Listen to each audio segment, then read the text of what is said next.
Alrighty, everyone. Welcome back to Everyday Theology with Joey Anderson. Today we are jumping in a little bit late, so you guys are going to get this episode late, and I apologize for that. Hopefully it's not too much of a bother to you guys. Just maybe a little bit of a snippet of what this summer is going to look like. Hopefully, I'm hoping that we can get these out on time. So forgive me if there's some weeks where that just doesn't happen. And maybe it's a day late or this or that. I still want to stick to that once a week schedule. It just might not look like a Wednesday night or so on and so forth. I'm going to try my hardest to stick to that. So apologies if we have to change that schedule up. But thank you so much for tuning in every week and just jumping in. I thank you so much for engaging in questions. And I've seen, some new faces commenting on Spotify, and just so grateful for that. Keep on doing that. Honestly, that's one of the best ways that you can help the podcast is to share it and to comment and to like the episodes. That helps with the algorithms that be to get that into the hands of more people who can then see it and hopefully be blessed by it. We are jumping in this week to episode 19. We're jumping into another question. And this question actually comes from my brother-in-law, David, who we were out working in the campground a couple weeks back. And he asked me the question. He said, I think you should talk about this on your podcast. And that question, or kind of the general gist of his question, is, what is mankind's role in nature? What does the Bible have to say on how we approach nature, how we deal with nature, and how, what is our calling? What has God called us to when it comes to the interaction of nature? We were planting trees, right? So like, just in what aspects does God call us to tend to it in our world today? And I think this is interesting to me, at least, because I feel like there's a lot of there's at least a couple camps, right? Like there's the camp of like, it doesn't matter, like the earth's doomed anyways. There's the camp, so it doesn't matter what we do. Then there's like the other camp where it's like we have to save the earth, um, and and do all that we can for it, and go above and beyond for it. And then there's like the camps that sometimes people just sit in the middle of it, and sometimes they recycle and sometimes they don't, and sometimes they take care of their plants and sometimes they don't. And you have like the two extremes, and you kind of have the people who sit in the middle. And it's interesting because I'm sure like all of us listening, right, are going to fall into one of those three camps. And to be honest with you, I feel like I fall more into that middle line. But I want to look at it not just from the perspective of where we tend to sit or where we'd like to sit when it comes to this kind of topic, but again, like we try to do with every single question that's brought to the podcast, is to ask, how do we look at this biblically? What does the Bible speak on? How does the Bible speak on this idea of mankind's responsibility and role in nature, in the food chain, like in the web, uh, and so that's kind of my hope today, is to kind of tackle that a little bit. And I really, right, when you're talking about nature and you're talking about mankind's role in it, and and and where we're supposed to go with it, I think the very first place that I go is to the book of Genesis. And I go to the creation story, and it's a story that we've actually talked about before on this podcast. I can't remember exactly what week it was. You can, if you remember, maybe leave it down in the comments down below. Um, I'm trying to remember. Oh, we were talking about the role of men and women. That's right. We were talking about that. But when we look at the role of men and women, and this, honestly, I mean, it could cover a whole litany of topics, but when we look at those first couple chapters of Genesis, chapter 1, right, we read the creation story. And the creation story is the story of how God, it's the Christian story and understanding of how the universe and all that we see and everything that was created came to be. And so it's it is for us the methods for which God used, and it points to us the what would it say, the pinnacle or the epitome of what creation is. It finds itself in relationship to its creator, in relationship to God. To say that everything that was, is, and will be has been created through God, for God, and by God. And I think those three things are important when we talk about creation and we talk about nature itself. That God created nature, um, so nature was created by God. That is to say that God's hands were intricately involved in the process of the making of creation. It means that everything that has been, right, or everything that does exist and will exist is something that has the hands of, has the fingerprints of of God. So not only was creation created by God, but it was also created through God. In the essence that, you might be somebody who, I don't know, and I'm like, I don't know, maybe I'm about to say something blasphemous. I don't think I am. But, when you look at somebody who's painting, you know, we say, okay, this, you look at an artwork and you go, okay, this was painted by so and so. But and so that's different than for a painting to be created by someone than it is to say this artwork was literally created through them. Like we had to push this artwork through them, um, through their blood or their sweat and their tears. Like this artwork is created through them. Um, so by and through are two different things, and so the idea is not only God painted the picture, but the picture exists.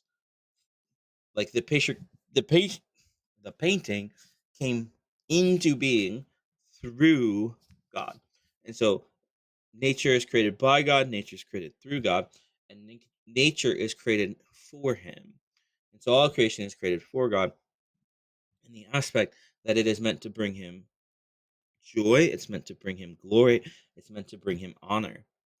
And I think these three things are important because one, I think, this is something I don't know if I talked about this in that episode that we did where we talked about, uh, will there be animals in heaven?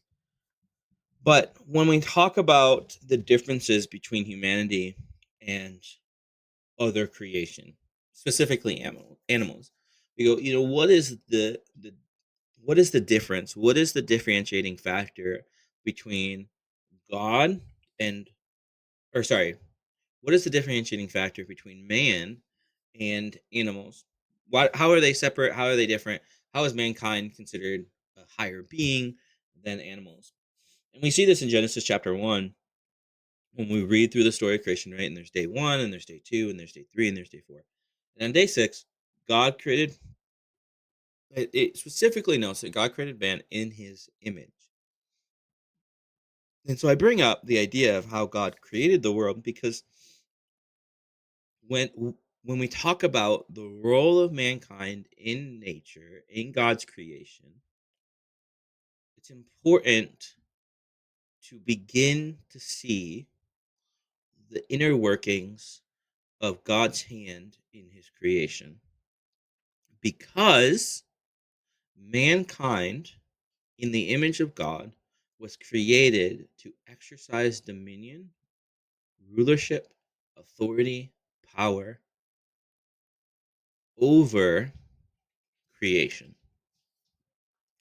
And, and it's interesting, like that's one of the reasons, that's one of the, I would say that's one of the things that makes us made in God's image, is to exercise dominion and power and authority over God's creation. That we are God's ambassadors. We were meant that Adam and Eve were God's ambassadors on the world, meant to rule alongside him in exercising authority and dominion over his creation.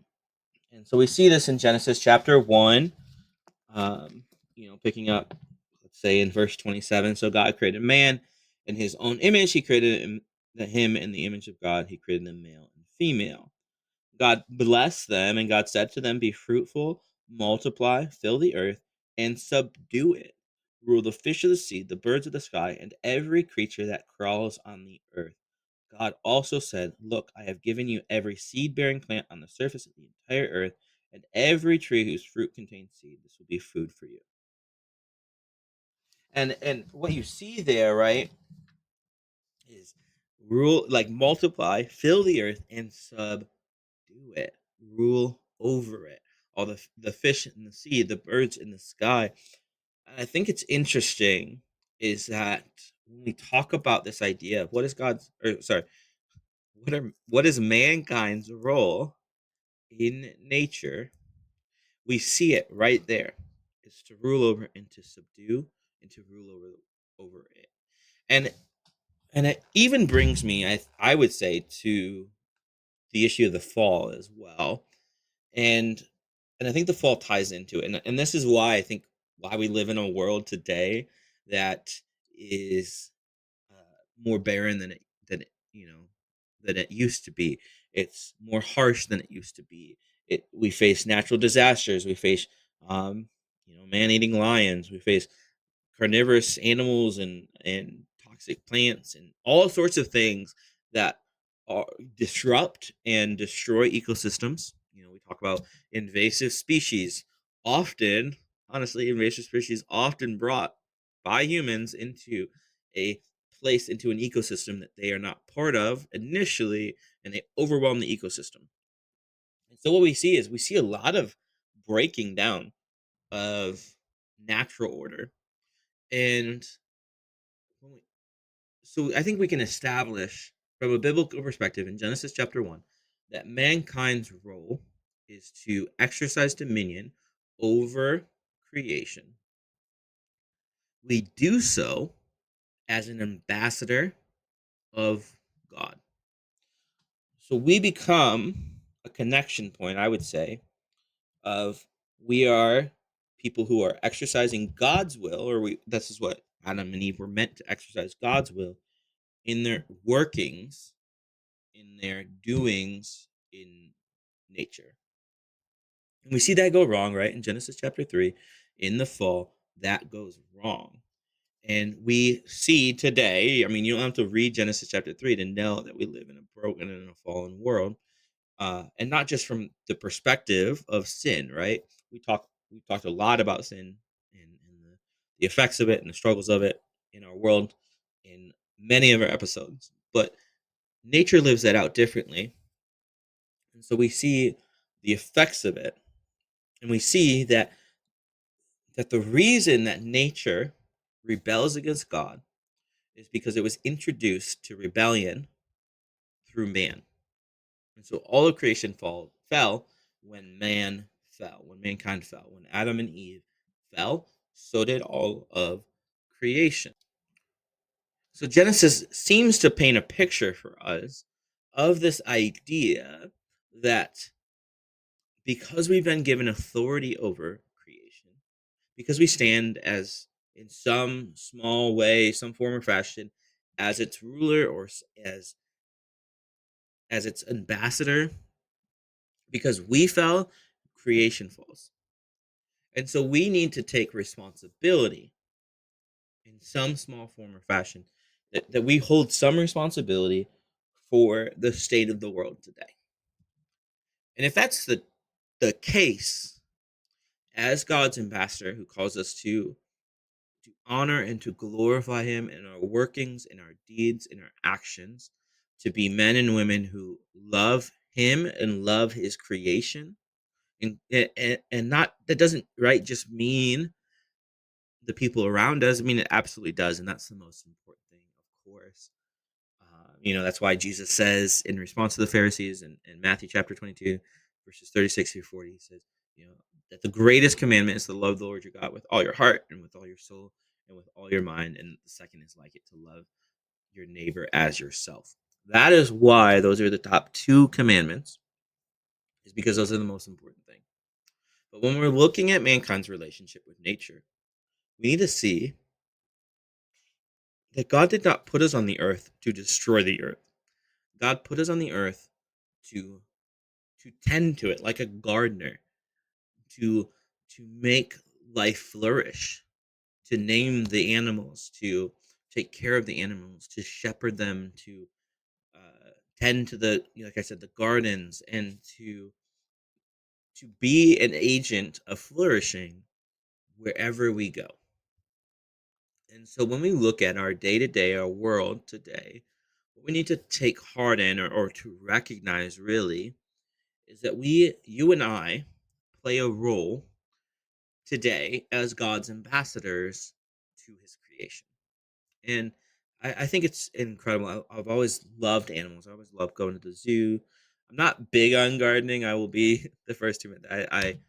I was talking to my sister, I think, the other day, and I said, there will only ever be two people in this world who can get me to garden, and one is my mom, and the second, if I ever get married, will be my future wife. If she deeply desires to have a garden, then I will do that for her. And my mom, she loves gardening too, and so if I ever, so those are the only two people who I would say could get me to garden. Gardening's not my strong suit. It's not something I deeply enjoy, but I love animals. And this is interesting, right? Because we're all gonna have characteristics and parts of us, like, where it might be easier for you to garden than it is to take care of an animal. It might be easier for you to take care of an animal than it is for you to garden, vice versa. But the idea is that you and I are meant to be agents who help to facilitate the health and the longevity of the earth, not because we look to it for salvation, not because it's a religion to us, or because we believe in, Mother Earth or Mother Nature, or whatever you want to say that you hold to. It's not for these reasons. We take care of and we facilitate growth, and we facilitate flourishing in nature around us, which means, we take care of our disposables, we take care of our plastics, we are mindful about what we can, how much of, non what's the word that I'm looking for, non-recyclable material that we're using. All these things, like, I think as Christians we're called to be mindful of that. I don't expect, I don't think it's there's a biblical precedence to say, you chain yourself to a tree so it doesn't get torn down, but you're mindful of the trees around you. You're mindful of the plants around you. You're mindful of nature. So when you're walking by and you see trash on the ground, you pick it up. Not, you don't leave it for somebody else. You don't say, well, whatever. You're not even necessarily doing it for the next generation. Why you are taking care of the planet is because God has given you the commandment to do so. That commandment is found in Genesis chapter 1, and I believe that it is a commandment that resides in us today because we carry the same mission. Right? What is the great commandment that Jesus gives before he goes? Go into all the earth and baptizing in the name of the Father, Son, and the Holy Spirit. Go to the ends of the earth. And there is an idea there of filling the ends of the earth with God's message. And God's message is to, like I said, love the Lord your God with all your heart, soul, mind, and strength, and to love your neighbor as yourself. It's also to take care of the world that he has given us. And so I think when we're looking at this and we're asking ourselves the question of what is our role? What is our purpose? What does God call us to do? I would pray that each one of us can find it within ourselves to not just do the bare minimum, but to be vigilant about what it is that God has placed in our lives to give back and to glorify and to bless Him in our actions, through the ways that we take care of the world around us. It can be small things, but small things over periods of time lead to big things, which makes an impact. And it's not a, it's not a an object of trying to outdo somebody. It's not meant to be something that we do because we get social credit for it, or even monetary value for it, or anything like this. I mean, all those things may happen, and I'm not here to condemn that. What I am saying is that, like, our purpose, our means, is to glorify God in the ways that we interact with the world. And that maybe sometimes in some ways, right, comes easier to us when we talk about people, because there's that can be reciprocated, or it can be expressed readily and shown that those people are understanding it or getting it. Some of the actions that we do for the sake of the world are not things that are readily available to see the correlations or the effect of, but we're still called to do it. And um, it comes back to this idea that we are ambassadors of God, and we are ambassadors of God to other people, and we're ambassadors to God, to His nature and His creation.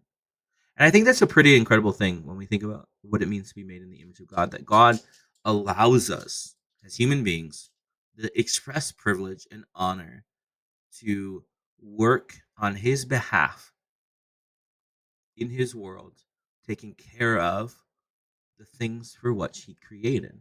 We think about that, dwell on that, right? You love God, you cherish God, and you think, here is this thing that God has created, right? And God, I don't know, maybe like picture this with me, right, for a second. Picture a father comes home and he brings this gift from work to his child. He says, "Child, I made this at work, and here's all the intricate details that I put into it. And here's all the love and the intention and the care that I put into this thing, and I want you to have it." Right? And the child takes that thing. And how does that child show love and care and honor to their dad? By cherishing it, by caring for it, by um, making it prosper, or like, in the same way, like, the Lord has created something incredible and beautiful and amazing, and He's placed us on that thing, right? Like, the earth is this incredible uh, host of so many incredible things in science and nature, in history, in philosophy. Like, there's so much incredibleness to the world that we live in, and the Lord has created it all. He's the sustainer and creator of all of it, and He has willingly given it to us, and He's asked us to care for it, to cherish it, to love on it, and to multiply and to grow it, and to rule over it. That's an incredible, such an crazy, incredible privilege to think about, even for just to dwell on that idea, that fact, that God has given us control over something that He has made, and that we get to play an active role in seeing that thing flourish and grow and change, and um and we see how badly we can mess it up. We saw that in the fall in Genesis chapter 3. We see it time and time again in the ways that we've treated our environment, and the ways that I've treated our environment. Um, it's easy sometimes to disassociate yourself from the larger issue by saying we and us, uh, but also to look inwardly and say, how do I participate, or how have I participated, or how have I contributed to the problem? And so I think as we move forward, we can ask ourselves, what is God calling us, asking us to do moving forward? Be mindful of the world that you're living in. Be mindful of the ways that you are contributing to maybe some issues in that, in local issues that might impact your world. Maybe it looks like you clearing up trash at the beach, or clearing up trash alongside the highway, or planting trees or flowers, or whatever it looks like, to help be that ambassador that God has called you to be to His creation. So I hope that this episode has been enjoyable for you, has encouraged you in some way, a little bit different, Sorry again for getting this out late, but thank you so much for tuning in. Thank you to those who tune in every single week. Your support legitimately means the world to me. Like, I can't express that enough. So I'm so thankful for each one, every one of you. Thank you for the engagement that you've given this podcast. Thank you for reaching out in your questions on through the email. I encourage you to continue to ask questions. You can send those questions to josephporter.anderson@gmail.com. If you have enjoyed this episode, if you found it to be a blessing, or if you found this, would you be consider sharing this with others on your social media platforms or through text messages or whatever you use? Would you consider sharing it with others?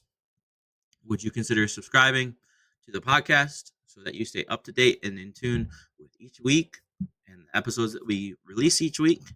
And would you consider commenting down below and liking and subscribing? Like I said, all of the support deeply helps. Thank you so much for your prayers and your time every week. I pray that as we go into this week, that you would be blessed, that you'd be encouraged by the word of God. Would you dive in head first into the beauty and the richness of his word? May it continue to transform, to change, and renew your mind. As we go, Lord, I just pray, I give you thanks for this opportunity this week. I pray that you would bless those who are listening, Lord, and that you would reach the multitudes with your word, with your message, Lord, the good news of the gospel. You have come, you have died, that you sent your son to die on the cross for our sins. We are redeemed, born under your leadership, Lord, that we can seek you and find you. Lord, I thank you that you loved us enough to bring us back to you. So we thank you for this. I pray these things in your name. Thank you so much again for tuning in this week. May God bless you this week, and I look forward to seeing you again next week. Have a good one.